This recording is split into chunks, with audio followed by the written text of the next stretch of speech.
Baiklah, selamat malam teman-teman. Perkenalkan nama saya Krisnayanto, NIM 19104141948. Kelas A3 pagi manajemen. Baiklah, di video kali ini saya akan menjelaskan tentang bab 5. Bab 5 manajemen krisis, sifat dan penyebab krisis. Krisis adalah situasi di mana kerugian terhadap orang ataupun properti telah menjadi atau akan segera terjadi. Krisis biasanya tidak terduga, dapat meningkat dengan cepat dan dapat merusak kinerja operasi perusahaan, reputasinya, dan kredibilitas manajemen. Pola dari pengembangan krisis. Krisis seringkali memiliki pola yang dapat dikonseptualisasikan dengan menggunakan kerangka siklus hidup yang diperkenalkan pada bab 1. Diadaptasi untuk manajemen krisis, tahapnya adalah identifikasi, eskalasi, intervensi, dan penyelesaian. Komponen dari program manajemen krisis. Manajemen krisis memiliki 5 komponen. Yang pertama, penghindaran. Yang kedua, kesiapan. Yang ketiga, analisis akar penyebab. Yang keempat, respon. Yang kelima, resolusi. Waktu dari komponen-komponen ini dan pola pengembangan krisis. Penghindaran. Komponen terpenting dari program manajemen krisis adalah penghindaran. Dan komponen terpenting berikutnya adalah kesiapsaingan. Pendekatan terbaik untuk manajemen krisis adalah untuk mengurangi kemungkinan terjadinya krisis, dan prekursor pentingnya untuk melakukan adalah penilaian risiko internal dan ekspor perusahaan di lingkungan non pasar. Kesiapan. Bagian penting dari kesiapan adalah pengorganisasian. Perusahaan yang rentan terhadap krisis membutuhkan tim manajemen krisis yang dapat dimobilisasi dengan cepat dan secara substantif dapat mengatasi akar penyebab krisis. Exxon dipersiapkan untuk dimensi dari krisis tumpahan minyak.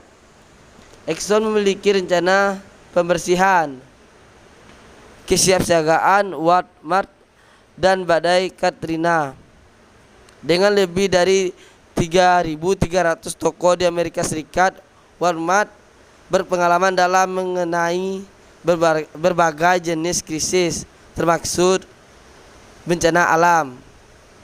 Analisis data penjualannya mengungkapkan bahwa sebelum badai, orang-orang menimbun barang-barang mulai dari air, kemasan, hingga generator.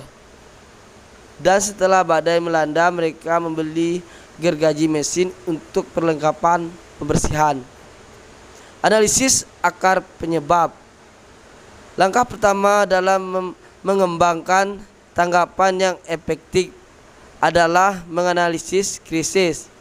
Ini jelas bagi banyak perusahaan. Walmart terbiasa mengenai dampak badai setelah mengenai tempat bencana pada tahun sebelum badai Katrina.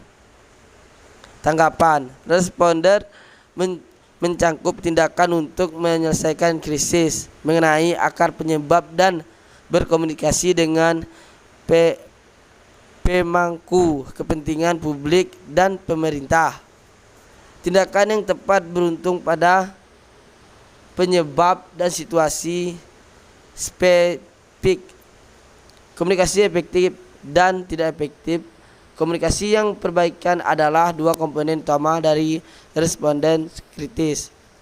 Karena krisis sering berkembang dengan cepat, informasi sering kali tidak lengkap, dan spekulasi serta rumor biasa terbang. Sekalipun informasi sudah lengkap atau krisis terbukti dengan sendirinya, penting untuk berkomunikasi secara efektif dengan mereka yang terkena dampak serta publik secara lebih luas.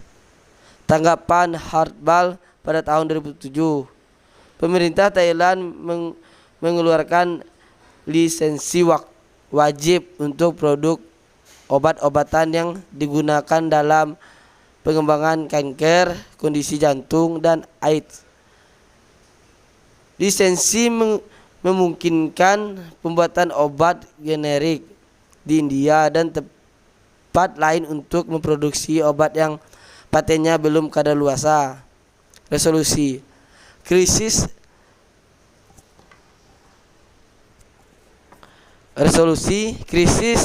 teloni diselesaikan ketika tidak ada lagi kematian yang terjadi dan otoritas penegak hukum menyimpulkan bahwa perusakan itu adalah pekerjaan seseorang yang telah membuka bungkusan, mengeluarkan dan membuka botol, menyuntikkan sianida, memasukkan kembali botol tersebut ke dalam bungkusan dan menyegelnya kembali. Setelah itu menjadi jelas Jones dan Johnson memperkenalkan kembali Tylenol dengan kemasan baru dan penjualan dengan cepat pulih ke tingkat sebelum perusakan. Baiklah, sekian video dari saya. Kalau ada kata-kata yang salah, mohon maaf. Selamat malam.